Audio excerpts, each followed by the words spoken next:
Salut à tous et bienvenue sur Miniature. Alors souvenez-vous, il y a quelques mois on a refait ce petit 20 litres et j'avais envie de vous faire un retour sur ce bac, vous expliquer son fonctionnement, voir ensemble les choses qui marchent et celles qu'il va falloir améliorer. On va également voir un petit peu la routine qu'il y a à mettre en place sur ce type d'aquarium. Alors pour rappel quand même, cet aquarium fonctionne sans filtration mécanique. Il n'y a pas non plus de brassage, il n'y a pas non plus de chauffage, donc on peut parler de façon assez grossière d'aquarium low-tech. Ce qui est top avec ce type d'aquarium, c'est que vous allez pouvoir le réaliser avec un tout petit budget, mais c'est également un aquarium qui est très simple à installer et à entretenir. Donc finalement, je crois que c'est un aquarium qui sera idéal pour les débutants, mais c'est aussi un aquarium qui sera, je pense, ultra intéressant à proposer comme premier aquarium à votre enfant. Alors non, contrairement à ce que peuvent penser beaucoup de gens, le poisson rouge n'est pas idéal pour débuter dans l'aquariophilie ou comme poisson à proposer à des enfants. Je sais que souvent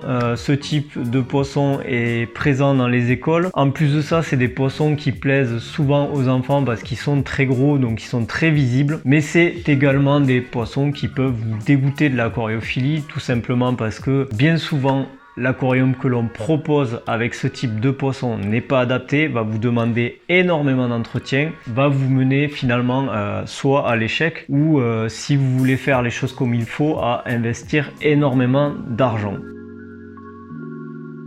Bon, du coup, on en est où? Vous le voyez, il y a énormément de plantes flottantes. Donc comme je vous l'avais dit, j'ai finalement pas du tout de plantes à pousse rapide dans cet aquarium. C'était un choix personnel. Mais par contre je voulais absolument mettre des plantes flottantes pour justement amener la filtration naturelle, et vous voyez comme moi les plantes flottantes, ça fonctionne très bien, en sachant que là les plantes on va dire que j'en sors très régulièrement. Donc il faut savoir quand même que pour ceux qui ont un jardin, vous pouvez très bien les composter. Ces plantes là, elles n'apporteront que du positif, donc c'est tout à fait intéressant pour vous. Je dois en enlever je pense maximum tous les 15 jours. Et ça revient quand même assez vite. Donc vous voyez, les plantes flottantes quand même se comportent plutôt pas mal. Donc j'ai aussi de la salvinia et de la pistia, donc tout simplement des laitues d'eau. Et vous voyez que le système racinaire de ces plantes là est vraiment très développé. Donc en termes de filtration naturelle, on est vraiment très bien. J'ai également rajouté un pothos en trempette. Je vous ferai sûrement une vidéo prochainement sur les plantes en trempette. Donc les plantes en trempette, c'est des plantes terrestres, et vous avez quelques variétés comme ce pothos qui sont des plantes qui vont accepter d'avoir les pieds dans l'eau tout le temps, sans forcément que ça leur pose problème. L'avantage des plantes terrestres, elles vont consommer souvent beaucoup de nitrates, bien plus que les plantes aquatiques qui consomment la plupart du temps d'abord l'ammonium. Les plantes en trempette, elles ont tout un intérêt. Là, le but, c'est d'amener une bonne filtration, mais aussi d'avoir un côté esthétique sympa, parce que vous voyez, vous avez des plantes qui ressortent de l'eau, et c'est aussi ce qui me plaisait dans ce projet, c'était d'avoir une partie aérienne. Vous voyez, j'ai des racines qui ressortent de l'eau. J'y ai intégré aussi une mousse. Voilà, toujours pareil pour le côté émergé que j'aimais bien. Et donc dernièrement, vous voyez, j'ai rajouté cette plante. Alors je sais pas si vous vous souvenez, c'est une plante que j'avais dans le bassin extérieur, en fait, dans le poubellarium. C'est du myriophyllum, donc c'est une plante qui est aujourd'hui classée envahissante, donc vous aurez du mal à trouver cette variété. Mais c'est une plante qui a l'avantage d'être vraiment très costaud. Je l'ai vraiment pris pour l'esthétique parce que je trouve que c'est une plante qui est vraiment jolie. Donc vous voyez, ça c'était un peu la partie filtration naturelle de cet aquarium. Donc on va dire que le principal filtration naturelle se joue en surface. Et comme je vous l'ai expliqué, j'ai pas de plantes à pousse rapide, donc le but c'était d'avoir une bonne filtration naturelle. Bon, bien évidemment, pour ceux qui n'aiment pas avoir des plantes flottantes et qui trouvent que c'est trop d'entretien, notamment par rapport à la lentille d'eau, je suis pas vraiment d'accord avec ça. Moi je trouve que, je vous dis, je dois en enlever allez, tous les 10 jours, à peu près en moyenne tous les 10 jours, je dois en enlever quasiment la totalité. Et ça revient à cet état-là. Alors certes, il faut le faire de temps en temps, mais ça reste un minimum d'entretien par rapport à ce que vous pouvez avoir quand vous avez une filtration, que vous avez des changements d'eau, etc., etc. Donc c'était mon choix d'avoir une filtration naturelle flottante. Maintenant, pour ceux qui en aient des plantes immergées, alors là, ça va être plus compliqué à vous montrer. Parce que vous le voyez comme moi, l'eau est très tannique. Alors pour le coup, je savais que ça allait faire ça. Parce que la racine, voilà, je ne l'ai pas acheté, je ne l'ai pas fait bouillir. Même si je l'ai laissé plusieurs mois à tremper dans les poubellariums. Donc en fait, les tanins, donc la couleur de l'eau que vous voyez, qui est un peu couleur thé, c'est dû à la racine. Donc ce sont des tanins qui en fait se libèrent dans l'eau, qui ne sont pas du tout nocifs pour l'écosystème. Le seul risque, je pense, c'est d'avoir une eau tellement tannique qu'elle sera trop sombre et qu'elle va filtrer la lumière. En plus, il y a les flottantes qui vont filtrer la lumière aussi. Le risque, c'est de perdre les plantes en dessous.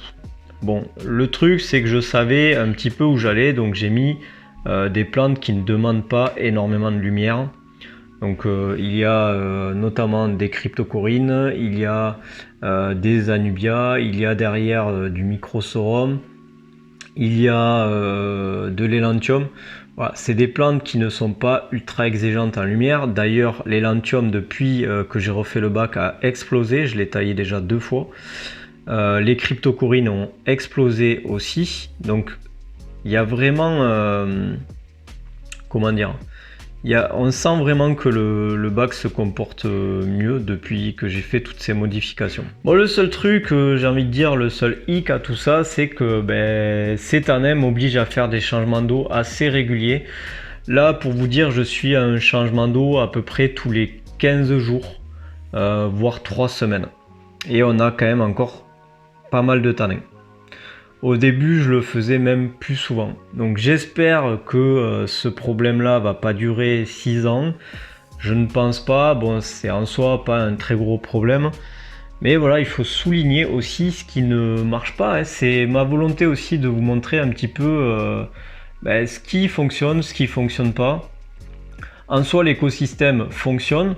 Il n'y a pas, il y a pas de problématique. Les plantes poussent, tout se comporte bien.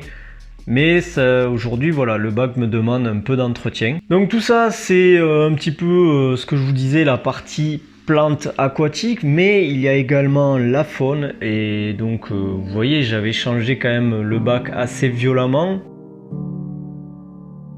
Donc la macrofaune est très présente dans ce bac depuis un petit peu ses débuts. Donc il y a énormément de choses, que ça soit des azelles, des escargots, il y a des cyclopes, il y a des... qu'est-ce qu'il y a aussi? Enfin, il y a beaucoup de choses, des ostracodes, il y a des crevettes, il y a énormément de choses dans ce bac, c'est un petit peu la folie. Bon, histoire de vous prouver un petit peu aussi que ce type d'aquarium sans filtration, sans brassage fonctionne bien, on va tester l'eau ensemble. Donc, ne mettez pas directement la bandelette, sinon vous allez mettre en fait les produits que contiennent la bandelette dans l'eau, c'est pas forcément génial. Donc vous prenez un récipient et vous allez l'utiliser pour faire votre test. Vous voyez que les valeurs sont à 0 au niveau des nitrates. Donc les nitrates, c'est la première ligne. Les nitrites, la deuxième ligne, on est vraiment à 0. Donc il n'y a même pas un tout petit pourcentage de nitrates. C'est d'ailleurs souvent un problème dans les aquariums low-tech, c'est que vous avez vraiment 0 nitrate, quoi. Alors ça peut être un problème parce que vous avez des plantes qui peuvent finir par être carencées et finalement on est obligé d'amener un petit peu d'engrais.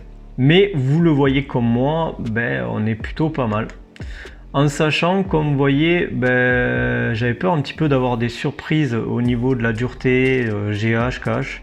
Finalement, on est plutôt très bien. On a une eau qui est plutôt douce, avec un pH qui est, on va dire, assez neutre.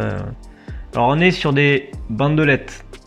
Ça reste fiable, bien que le traitement du résultat est compliqué parce que ça fait appel en fait à votre œil. Vous allez faire en fait un comparatif entre les couleurs de la bandelette et les couleurs qu'il y a sur le tableau. Donc c'est quand même pas forcément évident pour avoir une valeur précise, mais les tests bandelettes restent malgré tout des tests qui sont assez fiables et en plus de ça qui ont l'avantage d'être très rapides. Le seul problème c'est que vous pourrez pas tester grand chose. Donc voilà, c'était juste pour vous montrer un petit peu que ça marche vraiment. Il y a encore des gens qui sont sceptiques par rapport au fonctionnement, mais ça marche vraiment.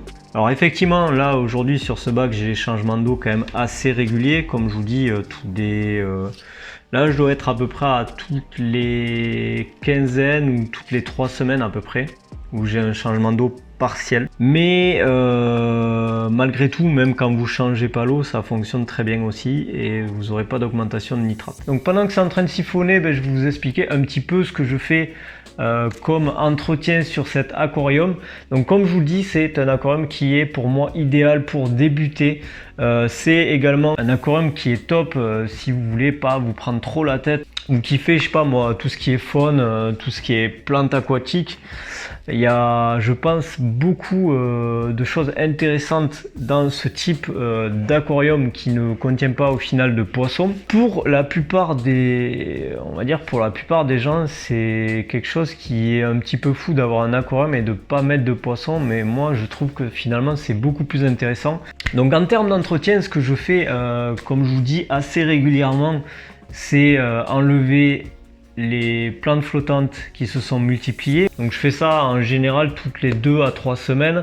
Ça va dépendre un petit peu de la vitesse de propagation. C'est pour que les plantes qui sont complètement immergées puissent quand même continuer à bénéficier de la lumière et puissent faire leur photosynthèse et puissent se développer. En plus de ça, donc je fais ce fameux changement d'eau. Comme je vous l'ai dit au début, c'était à peu près une fois par semaine. C'est en train de bien s'espacer. Je pense que je dois être à peu près à un changement d'eau de à peu près un quart, un tiers, ça dépend. Ces changements d'eau, ils sont quand même assez réguliers. Comme je vous l'ai dit, ça a démarré à une fois par semaine. Là, c'est en train de devenir une fois toutes les 3 semaines à peu près, donc on est presque sur un changement d'eau tous les mois et ça va continuer de s'espacer jusqu'à que je n'ai plus de changement d'eau à faire puisque ces tanèmes vont être de moins en moins importants. Donc ça va me permettre de faire ce qui est prévu dans ce type d'aquarium, c'est-à-dire ne plus faire de changement d'eau ou du moins faire des changements d'eau très peu réguliers, peut-être une fois tous les 4-6 mois, avoir un peu en fonction de l'eau et de ce que vous disent les plantes, c'est toujours pareil. Alors à la suite de ça, bien évidemment, je fais les vitres de temps en temps quand me vient l'envie, parce que je suis un petit peu feignant à ce niveau-là, qu'on soit honnête. Mais les vitres, je sais pas, je dois les faire une fois par mois à peu près, ça va dépendre un petit peu. Ça va dépendre un petit peu du bac, parce que des fois, bizarrement, elles se développent plus vite que d'autres. Mais voilà, comptez peut-être une fois par mois faire les vitres. Ça prend 5-10 minutes suivant l'état de vos vitres. C'est rarement long à faire. Et ça reste quand même des fois un peu fastidieux, en tout cas c'est le cas pour moi parce qu'avec la racine je suis obligé un petit peu de déplacer la racine. Donc comme je vous disais, je sors pas mal de flottantes, mais il y a également un petit peu de taille à faire sur l'aquarium. Aujourd'hui la seule taille que j'ai eu à faire c'est sur les Lanthium qui s'est quand même bien développé, mais c'est tout. On est quand même sur des plantes plutôt à pousse lente, que ça soit la crypto, que ça soit même les Lanthium. Donc je crois que j'ai taillé 2 fois depuis que je l'ai refait, donc ça reste quand même pas mal. Mais c'est plus un plaisir qu'un vrai entretien. Et c'est quelque chose qui, voilà, qui se fait assez rapidement, encore une fois. Donc voilà, vous avez vu, c'est un aquarium qui tourne plutôt pas mal. Comme je vous l'ai dit, c'est vraiment un type d'aquarium que je conseille à tout le monde et encore plus aux débutants ou même aux enfants. Pour ceux qui voudraient en savoir un petit peu plus sur la façon de réaliser ce bac, je vous renvoie sur la vidéo que j'avais fait précédemment. Si vous êtes dans la conception d'un aquarium, n'hésitez pas à me contacter par mail, je peux vous aider à la conception de celui-ci. N'oubliez pas de vous abonner à la chaîne Si mon contenu vous plaît, moi je vous dis à dans 15 jours comme d'habitude. C'était Miniature. Ah ciao.